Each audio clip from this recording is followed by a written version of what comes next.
안녕하세요. 아까 쇼츠로 한 3번 정도 찾아뵙고요. 지금 이제 제가 호주에서 지난번에 맥쿼리 대학에서 배웠던 거에 대해서 잠시 나누었고요.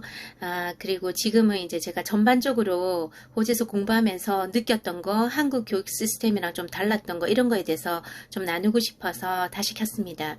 한국에서 저희는 우리라는 그 문화, 그리고 정이라는 문화, 눈치도 있고, 그 다음에 우리가 staying within the crowd 해서 여러 군중 속에 머물러 있고 너무 뛰어나게 보이는 것도 좀 그렇고, 그 안에서 집단주의적인 그런 저희가 집단적이고 그 다음에 가족주의적인 그런 사고 체계와 그 다음에 생활 그 패턴들을 가지고 있었잖아요. 그러다 보니까 우리라면서 정, 눈치, 또 서로 위해 주는 거, 이런 것들 있잖아요. 가족주의 뭐 이런 거에 대해서 생각을 하고 있어서 우리가 받은 교육이 상당히 집단주의적이다 이렇게 생각했는데, 뭐 그런 부분도 있지만요. 사실은 그 가운데서 굉장히 자기 중심적이고 그 다음에 지능 중심적 cognitive development 쪽으로 많이 기울어서 그렇게 해서 교육받았던 게 아닌가, 라떼에는 그런 생각이 듭니다. 그래서 제가 여기서 공부하면서 가장 힘들었던 게 뭐냐면요. 혼자서 누군가가 가르쳐 주지 않고 그 전에 뭐 선배나 후배 없이, 그리고 말도 잘 통하지 않는 사람들 사이에서 자기가 그것을 무엇을 공부해야 될지를 찾아내고, 그 다음에 자기한테 맞는 페이스대로 그걸 조절해 가면서 공부하고, 그리고 개인적인 역량을 키우고, 그 다음에 자기 어떤 어빌리티나 스킬이나 그 다음에 애티튜드 이런 것들을 파저티브하게 만든 다음에 그 다음에 팀 빌딩, 커뮤니티 빌딩 이런 것처럼 한 그룹으로 만나서 그 그룹에서 컨트리뷰션 하고 그룹이 함께 잘 되고 그룹의 이름으로 함께 나아가고 하는 그런 거 있잖아요. 진짜 협력이나 팀 빌딩 같은 거는 한국에서가 아니라 저는 여기 호주에서 더 많이 배운 것 같습니다. 그리고 여기서 공부하는 것 중에 또 좋았던 게 어떤 거냐면요. 자, 아까 first는 community building, 팀 빌딩 이런 것처럼 협동해서 서로의 이름으로 함께 우리 그룹이 잘 되어지고 누군가가 하나 특출나게 잘나고 이런 게 아니라 우리 모두가 거기에 컨트리뷰션 하고 하는 그런 것이 좋았고요. 이제 두 번째로 제가 말하고 싶은 건 어떤 거냐면 우리는 그냥 잘못된 거, 잘 못하는 거 이런 거를 보완해 주기 위해서 부모님이 잔소리를 한다던가 아니면 선생님이 이런 부분에 대한 실력이 결여됐습니다. 그러니까 이런 부분들을 더 많이 서포트 해주면 좋겠습니다. 이런 식이지만 사실 여기서는 무엇을 할 수 있고 뭘 잘할 수 있는가, 그래서 strength and interest 이 부분에 대해서 상당히 많이 보게 하고요. 그래서 깜짝 놀랄 정도로 한국 사람들은 어린이들부터 청소년 그리고 어른에 이르기까지 정말 실력 있는 사람이 많고 똑똑한 사람이 많은데 오히려 우리는 열등감에 많이 시달리고요. 여기 사실 잘한 애들 중에 저 정도 가지고는 무슨 자랑할 정도가 되나 싶을 정도지만 자기가 잘하는 것들에 대해서 굉장히 자부심을 가지고 자존감이 있어서 잘하고 인트레스트한 거 그런 걸로 밀어붙여서 이렇게 끝까지 나아가는 학생들을 많이 보게 됩니다. 그래서 당연히 그 어치브먼트가 달라지죠. 그래서 여기는 잘하고 장점적이고 스트롱 포인트가 있는 거, 그리고 자기가 끝까지 관심을 가질 수 있을 거, 그런 거, 그리고 그게 아니면은 한 1, 2년 정도 해보고 또 옮겨가고 또 바꿀 수 있고 그 바꿀 수 있는 기회들이 있고, 그렇게 바꿨을 때 무조건 어딘가에서 도태되는 게 아니라 그걸 다시 세컨 찬스로 다른 쪽으로 길을 틀 수 있는 그런 길들이 참 많이, 그런 사다리들이 참 많은 것 같습니다. 근데 한국에는 아무리 하나가 내 마음에 안 들더라도 끝까지 지켜내야 되고 끝까지 잘 해내야 되고 끝까지 버텨내야 되고, 그래서 나중에 나이를 제법 먹고 후회하고 돌아서고 또 바꾸려고 하면 그땐 또 용기가 나지 않고 막 이런 경우가 많잖아요. 근데 거기에 비해서 여기 호주에서 제가 느낀 건 그래도 세컨 찬스가 항상 있고 그리고 자기가 잘하는 것들을 찾아갈 수 있는 그런 시간들을 주고 그런 공간들을 주고 이해해주고 그걸 지켜봐주고 멘토링해주는 그런 시스템이 너무 잘 돼 있다는 것,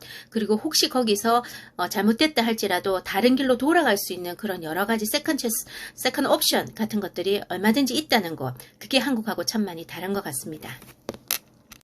그리고 똑같은 것을 하고 비슷한 것을 하고 그다음에 미리 내다봐야 되고 미래가 보장되고 이런 것들을 다 계산해서 다 따져서 그렇게 우리 한국 분들은 그러시잖아요. 저도 그랬는데 여기는 오히려 그런 모험이나 자기 챌린지 같은 것들을 앞에 있는 걸 알면서도 미리 다 보이지 않아도 그것을 자기만의 그 유니크니스로 그 유니크니스와 크리에이티비티 프로블럼 솔빙 스킬 이런 게 자기 삶의 내비게이션이 돼서 자기 스스로 개척자처럼 그렇게 살아가는 것 그리고 남이 가지 않은 길을 가는 것을 더 잘했다고 박수 쳐주고 그런 쪽으로 더 많이 길이 열려 있는 게 이런 게 참 좋은 것 같습니다.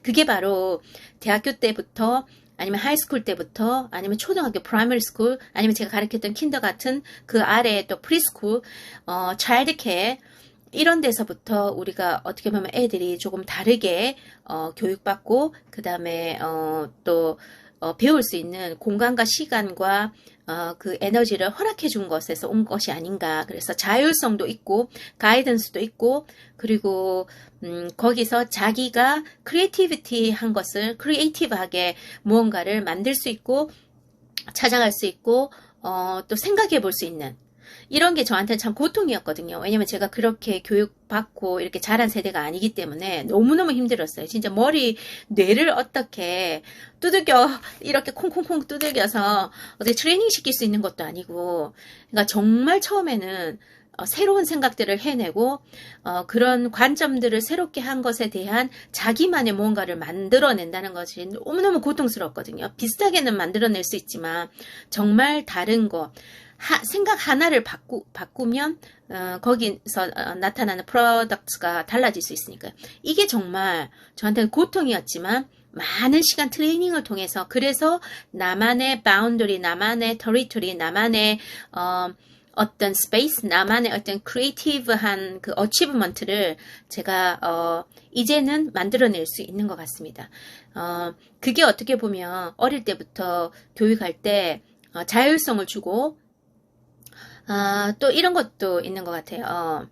그 놀이를 할 때 what으로 물어보지 않고 how로 물어본다든지 open-ended question 해서 그 아이가 생각해보고 대답할 수 있고 그 다음에 자기 나름대로의 창의성과 그리고 상상력을 펼칠 수 있도록 그것을 허락해주고 allow 해주고 허용해주는 것 그런 것부터가 그러니까 천편일률적으로 가르치지 않고 가르치려 들지 않고 그 아이의 솔선수범해서 자기의 그 삶을 뭐 이거 주도형이라고 그러던데 그래도 가이던스는 있어야죠. 무조건 혼자서 어릴 때부터 다 할 수 있는 건 아니니까 어떤 가이던스 안에서 그렇게 하는 것들을 허용해 주는 것 이런 것도 참 중요한 것 같습니다. 하지만 외국이라고 해서 무조건 다 되고 그 다음에 무조건 버릇없이 굴고 그런 건 아니고요. 정말로 좋은 가정교육을 받은 이 호주 애들 집안은 그리고 뭐 인도 애들도 그렇고요. 진짜로 교육 잘 받은 좋은 집안의 아이들 그런 애들을 보면요. 정말 다릅니다. 중국 애들도 마찬가지고요. 정말 가정교육이 잘 된다고 우리가 말할 수 있는 거는 어느 정도 허용해주고 자유를 주되 디시플린, 셀프 디시플린, 자기 스스로 통제하고 연단할 수 있는 그런 것, 그리고 트레이닝 이렇게 할 수 있도록 그리고 리미테이션에 대해서 어떤 것들을 허용하는 것과 허용하지 않는 것들을 확실하게 그렇게 해줘서 그 허용하는 범위 안에서 자기가 창조적이고 그리고 자율적인 것들을 펼쳐낼 수 있도록 그렇게 하는 것들이 참 필요한 것 같습니다. 그래서 결국 교육으로 돌아가서 사람들의 그 아이들의 리미테이션 그리고 크리에이티비티 그리고 셀프 디시플린 트레이닝 이 모든 것들은 주로 아버지와의 좋은 관계를 통해서 어릴 때부터 자연스럽게 교육되어지는 거고요. 아버지와 럼블 앤 텀블 플레이에서 몸으로 부딪히고 하는 그런 것들이 결국 이렇게 자기의 바운더리와 리미테이션을 알고 깨닫고 그 선을 넘지 않는 것들을 이렇게 몸으로 가르쳐주는 몸으로 하는 그 놀이를 통해서 그렇게 체득되는 경우가 많습니다. 이 부분에 대해서는 플레이 베이스드 커리큘럼 그리고 플레이가 가져오는 어떤 디벨롭먼트 그리고 러닝 이런 거에 대해서 제가 다룰 때 다시 얘기하겠습니다. 여러분은 한국에서 공부하면서 어떤 부분이 좋았고 어떤 부분이 정말 힘들었나요? 그런 부분에 대해서 함께 나눠보면 좋겠습니다. Bye for now.